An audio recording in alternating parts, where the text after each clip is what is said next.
Good afternoon. It is day 20 again. Yes, we did see you this morning. And we are back this afternoon with a read for our Raising Children and Parenting Day, day 20 of the International Great Black Read Aloud Day. And we're giving voice to words written by Black people around the world. And our selection this afternoon comes from Mama Rock's Rules. Rose Rock, the mother of Chris Rock and all her other children. And so we're going to read a selection out of here titled Push Unable Off the Table. I gave my children an attitude, a don't quit attitude. Although I made it clear that it's okay to fail if you learn from it or even stop for a while, it is not okay to give up at the first hint of difficulty. They need to know that life is hard and struggles are always there. But at the heart of any success is the ability to keep going no matter how tough it is, how rough it might get, or how long it takes. Kids must understand that they will run into obstacles and problems. If they don't, they will get in over their heads at the first big roadblock or maybe just the first stop sign. Parents, we have to get wise and help our children as soon as we can to set some goals based on their ages and abilities. Just the act of living day to day requires goals. If we don't help our children to set them, it's like not having any rules. There are no priorities. It's too easy that way for life to become aimless and vulnerable to outside pressures. Goals get your kids through the day and through life. They offer something to aspire to and a game plan to achieve it.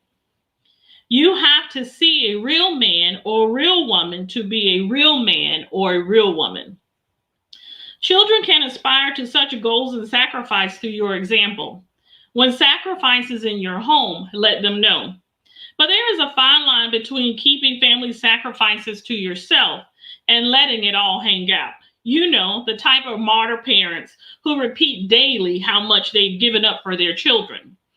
Julius and I let our kids know matter-of-factly when we sacrificed our time and effort for something our family wanted or needed. Julius would mention, okay, mommy is working 2 hours later each night to get that extra whatever, so your job is to help with some of her tasks. Or I'd say, Daddy took on an extra job for 6 months so we could go on that family trip we have been counting on. That's why he's not home tonight, and you are responsible for helping around the house. This gave the children a chance to appreciate what each parent should do for the family. They get the reality lesson. They are not entitled, and everything does not magically come to them. They see that hard work is what makes it all happen. I say you have to see a real man to be a real man. My boys needed to see their father act like a man and take care of his family, his work, and his life so they could have a model. The same holds true for the needs of girls, to see a real woman, to be a real woman. That can happen with the right mama in the house. Do it right and it will be all right. Kids want you to praise them and see good things. Remember to start early, even when your child is a few months old, to mold and teach him acceptable behavior. You teach them what you expect so they know what to do. I think it is the greatest thing about raising kids, the chance to instill in them everything you want them to achieve, even when they are not with you. I've been told that the reason my kids are successful is because I expected no less from them. My theory is that more often than not, they will give you just what you expect. Your faith in them is the key to unlock their potential. Be a guiding force to bring the best out of them. Do it right, and it will be all right. Children need to know whose they are. All that being said, children should be taught who they are and whose they are. Each one is a child of God. Children should understand they are wondrously made because God doesn't make junk. Therefore, no one can say to a child, "You are nothing, you'll never be anything." Anyone remember Art Linkletter's Kids Say the Darndest Things show? Young kids would be asked questions and they'd answer honestly because they knew no other way. Oh, yes, they'd say the darndest things. Once, Mr. Linkletter asked a little boy what his mother always said to him. The boy paused and then answered, my mommy always says, I ain't worth S. You tell me, what would motivate that child to get out there and do something when his mother told him he's not worth S? Here it is. If anyone, anywhere in his world, could encourage and build up a child, miracles could happen. Do you know the story of Antoine Fisher, the successful author and film producer? His personal trauma began when he was born to an incarcerated teenager and then placed in the foster care of a physically and verbally abusive parent. And she has that in quotes. She ranted over and over to him, "You come from nothing, you ain't nothing, and you are never going to be nothing." He had a hard time relating to people after he left home to join the Navy. One officer noted Antoine always finished last in everything. He took it upon himself to compliment him. "Good job," he would say as Antoine ran by on military exercises. The officer kept up his praise, and soon Antoine was in the lead. Yes. After the Navy, while he worked as a security guard at Sony Pictures Studio, a producer heard his life story. Out of that beginning, the movie Antoine Fisher was eventually made. He wrote the screenplay. That story emphasizes this important truth. If someone will encourage a young person, like the naval officer who complimented Antoine, it often begins a transformation and miracles can be achieved, just like his. I'm happy to tell you that today, Antoine has a beautiful family. Most of all, I'm pleased to tell you that he located his former foster mother. He explained his successful life to her and said, "And you told me I would be nothing." Then he turned and walked away. He never spoke with her again. He didn't have to. He had lived the truth and let her know that no one can ever tell a child he is nothing or will never be anything and be sure it will stick, especially not when others are there to support and help those who need just some encouragement to be a success. Get wise and prioritize. When I spoke recently with a school group, some of the kids asked me what Chris was doing. They wanted to know what car he drove or what was his next movie. I told those kids it was more important what they wanted to do instead of what somebody else does, like Chris. Kids shouldn't focus on what someone else is doing, especially those who are famous. They need to set their own goals.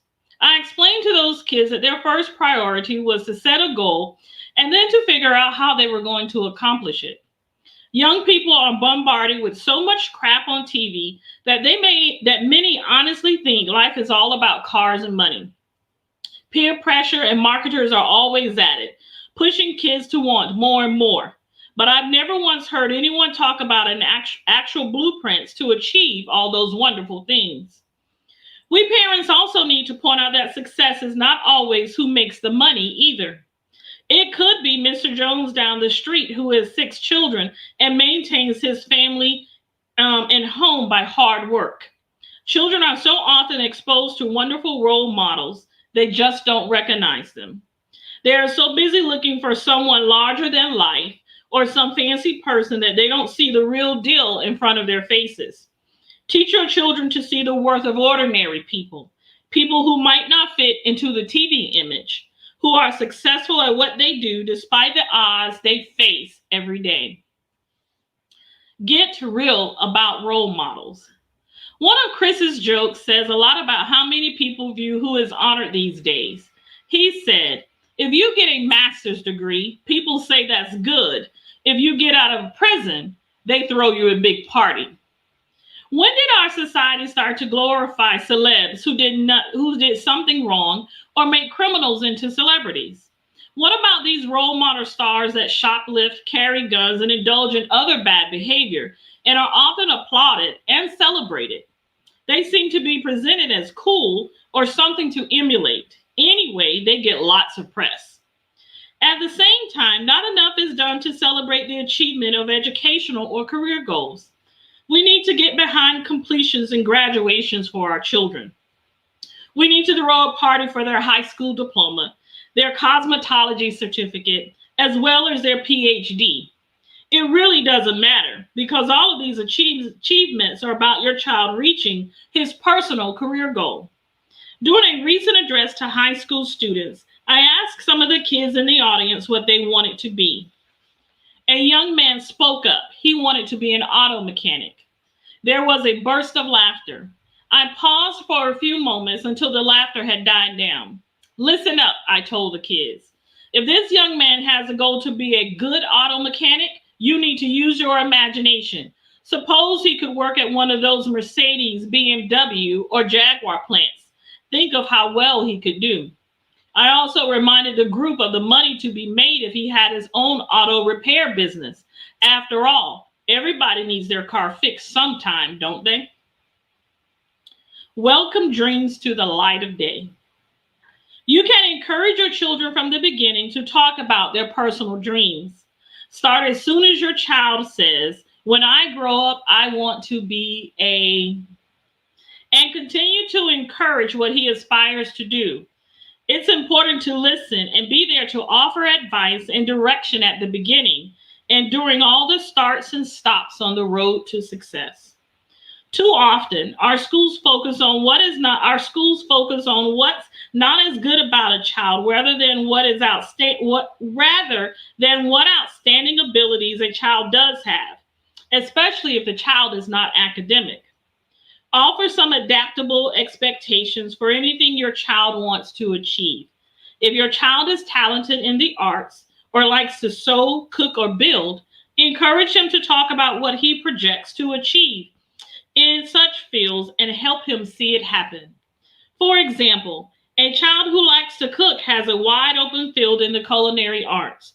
He or she could be a personal chef, an executive chef, or the owner of a catering company. Maybe your son wants to be a hairdresser or a barber. Don't stop there. Help him envision a salon, his own shop, or a position as a makeup artist for a TV studio or even a movie star. Does your daughter whip up her own clothes with ease and design some for her friends? Check out the possibilities. We can always use another Donna Karen. That's how it all starts. There are no limits to what your child can do. And Mama Rock has what she called Mama's Mojo, and we'll end with this. Mama's Mojo. Share your childhood dreams with your children and grandchildren. Talk about what stopped you from achieving them or how you ended up living your dream. These are important discussions. They are the perfect chance to help your children decide if their goals are realistic. If so, you can help them plan what steps they can take to get there. We've been reading this afternoon for Raising Children and Parenting Day 20 of the International Great Black Read Aloud Day.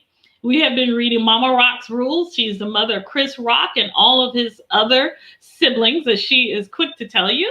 And we hope you've enjoyed today. If you would like to join us, feel free to sign, go live and read something written by someone Black on parenting and raising children. It is day 20 and we still have hours left in the day. And we'll see you tomorrow. Tomorrow is, let me pull up my thing here. Tomorrow is the 21st and it's about marriage.